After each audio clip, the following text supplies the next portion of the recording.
The harmattan winds blew dust into my Lekki Phase 1 apartment, even with the windows shut. It was a Tuesday evening, and the Lagos traffic had been particularly brutal. My head throbbed. 2 years.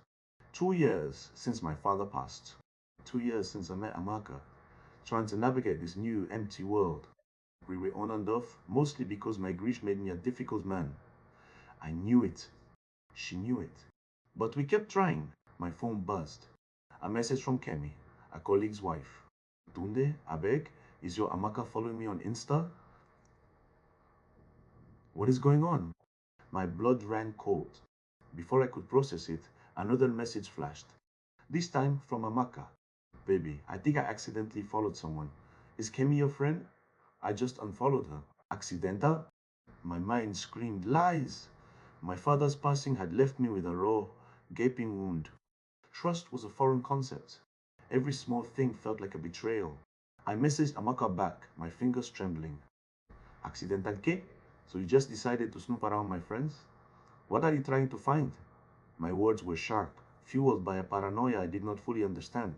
Her reply came quickly. Tunde, no, I swear. My phone was in my pocket. I must have scrolled and touched something. I saw it and unfollowed immediately. Why would I snoop? You know I respect your privacy. But I would not hear it. I was not hearing anything. My brain had already conjured a narrative. She was trying to catch me. She was shady. My father's memory, his own struggles with betrayal, fueled my rage. I called her. My voice was cold, accusing. There is something seriously wrong with you, Amaka. After everything we have been through, you think I would believe this accidental story? We are done. I am blocking you. I saw her name on my screen, heard her voice, tearful and pleading, but I hung up. Then I did it. I blocked her number. I blocked her on Instagram. Everywhere. The next few days were a blur of Lagos chaos and internal turmoil. The ever-present hum of generators outside, the blaring horns of Danfo buses on the Apapa Orun Shoki Expressway, it all just faded into a dull roar.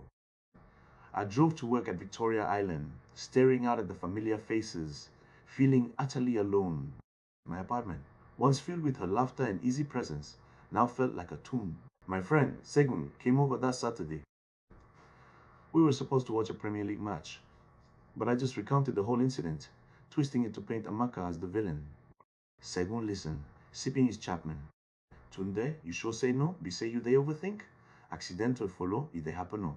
My own phone don't follow one random account before. I shook my head vehemently. No, Segun, you do not know this Kai Wahala.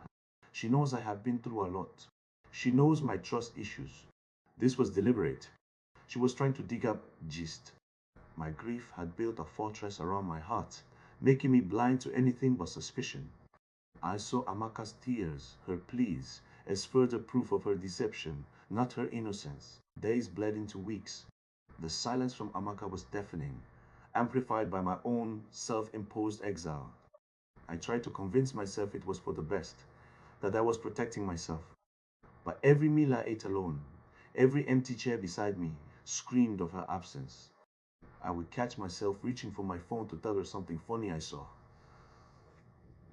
Then remember. One Friday, after a particularly draining week, I decided to escape the corporate feel of VI and ventured to a favorite buka in Aja. The aroma of pepper soup and suya filled the air. I ordered isiyewu, hoping the spicy warmth would numb the cold ache in my chest. As I waited, a familiar face entered. Biodun, a mutual friend, always bubbling with gist and laughter. Tunde? My brother. Biodun clapped me on the shoulder. He settled into the chair opposite me. Ah, the traffic from Sangotedo Narial Wahala today. But I just had to get some of Mama Segun's pepper soup. He then paused, remembering something. Oh, you know Kemi, right? From Lekki? She was just complaining to me yesterday. Her phone just didn't misbehave. Randomly following people on Instagram. She says she almost followed some random guy she would never met. The ECU in front of me suddenly tasted like ash. My heart hammered against my ribs. Kemi random follows accidental. Amaka's words. Her tearful voice. It all clicked into place. Brutally. The fortress I had built collapsed in an instant, burying me under the weight of my own foolishness. Biodun continued, oblivious. She even showed me how easy it is to just tap.